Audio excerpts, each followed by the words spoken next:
The home of the common Joe and the common Sally in the know, even more so than all those media talking heads. How's it going out there today, guys and gals in sport? As you can see, I'm in a different location, doing a little babysitting day for the grandson because the babysitter for my daughter's sick. So today it's Pawpaw Outlaw. That's right. But today we're going to talk about the good, bad, and the ugly from week 4. A little late getting to it. Usually I do it by Sunday or Monday. There's plenty of topics to touch on. From Ohio State on the good, taking care of business with Wisconsin. Tennessee, are they back? Alabama, finally playing a complete game. And those Washington Huskies, they should be getting more respect. And in the bad, the AP poll and the coaches poll, not knowing what they're doing. Oklahoma's defense. UCLA and their fans, USC and their fans, and the mid-season firings by all these universities. Let's talk about it.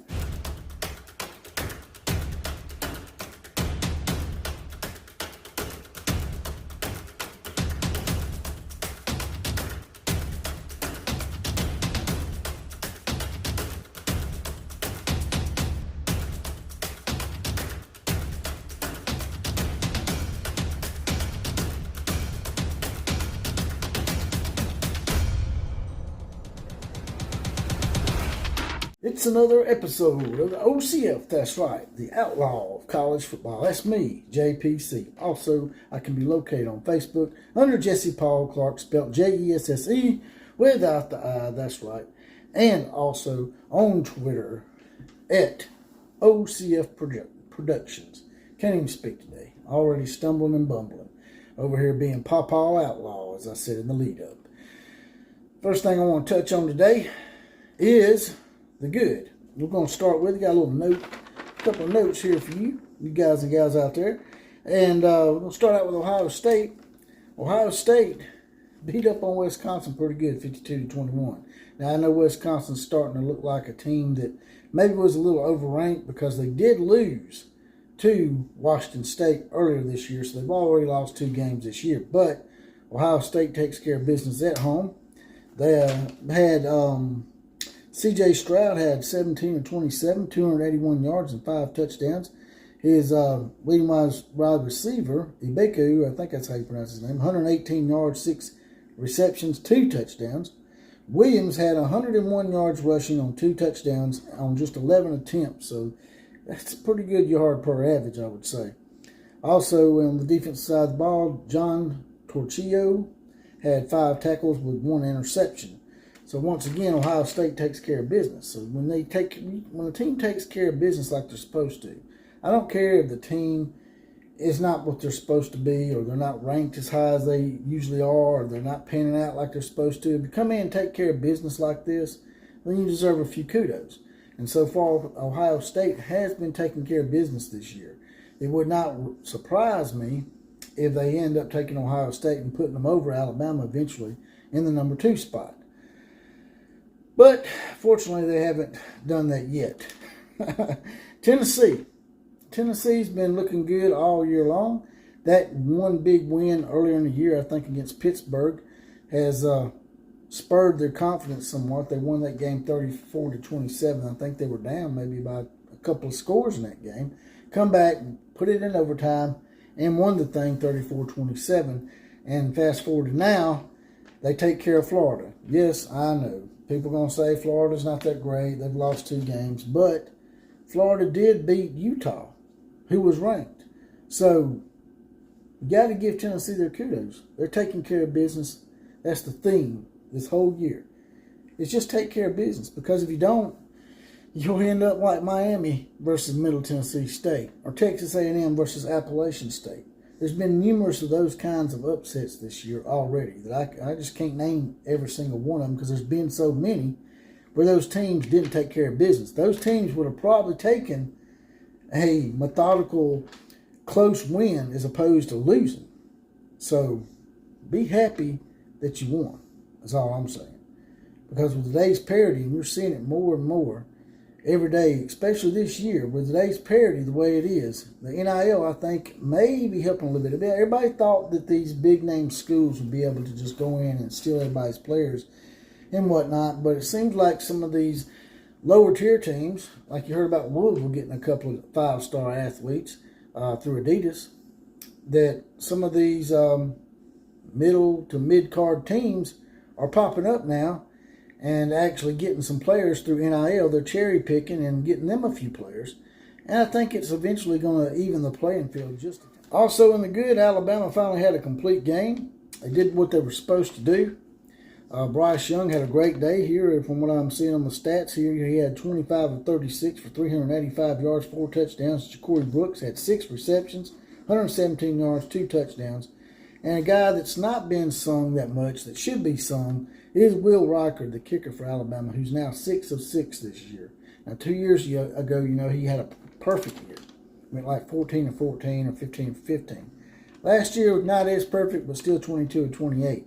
The guys missed a total of 6 kicks in 3 years, which is pretty damn good. And for Alabama fans, it's like a godsend because we went probably 15 or 20 years without having a guy that could actually make a real field goal in game crunch type situations. I mean, even a 30-yard field goal for Alabama fans was an adventure for the last 15 or 20 years.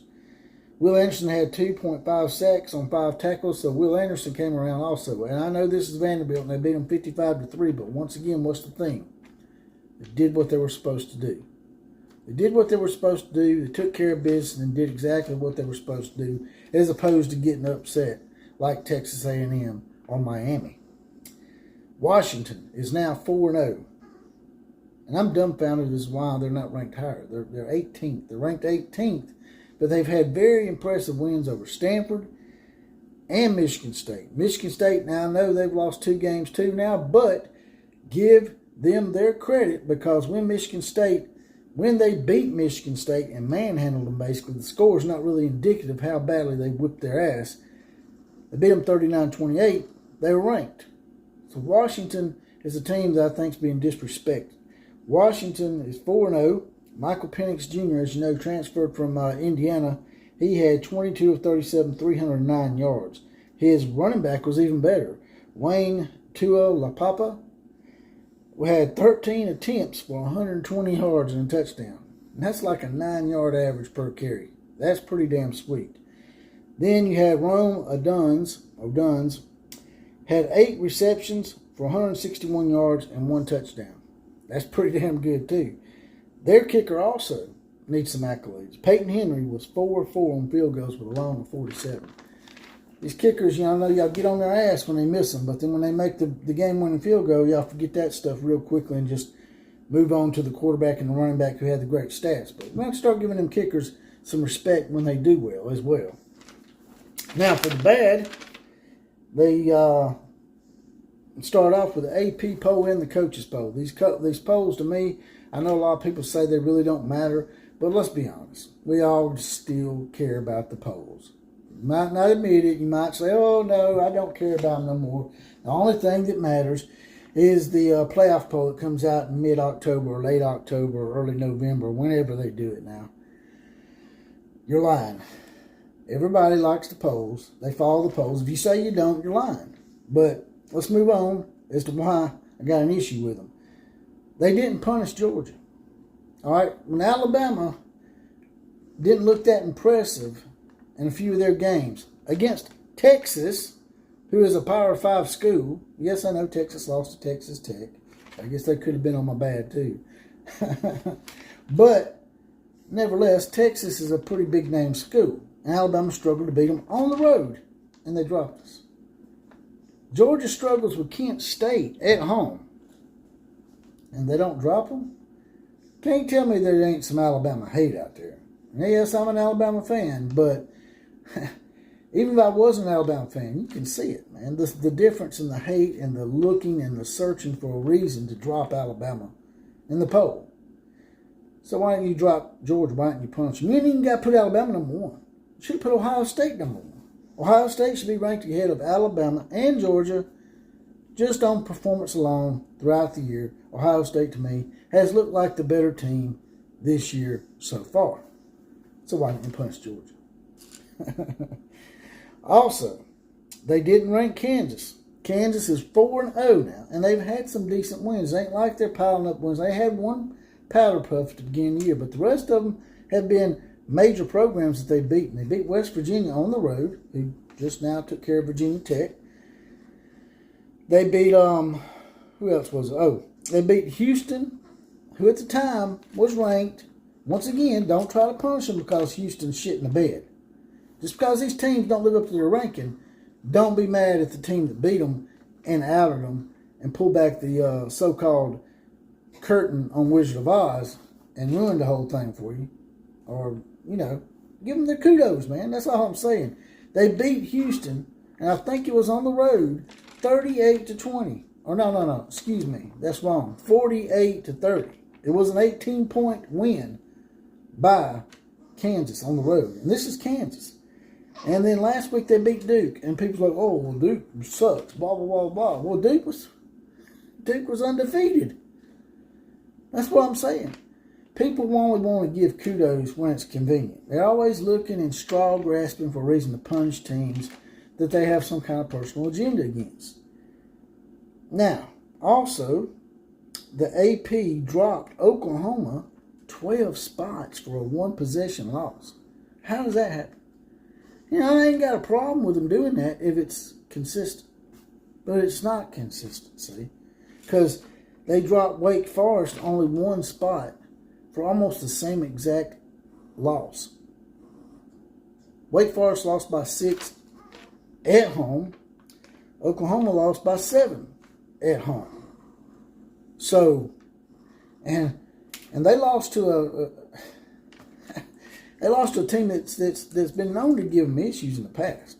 So it's not like something that just popped up all of a sudden. Oh, Kansas State never beats Oklahoma kind of deal. Just be consistent. I'm not saying that Oklahoma shouldn't have dropped, but not 12 spots, and you drop Wake Forest one spot. There's got to be a happy medium there somewhere, especially when the losses are very similar. Both teams lost at home. So, yeah, I think that both teams probably should have dropped about 6 spots, maybe 7 at most. Also, Oklahoma's defense.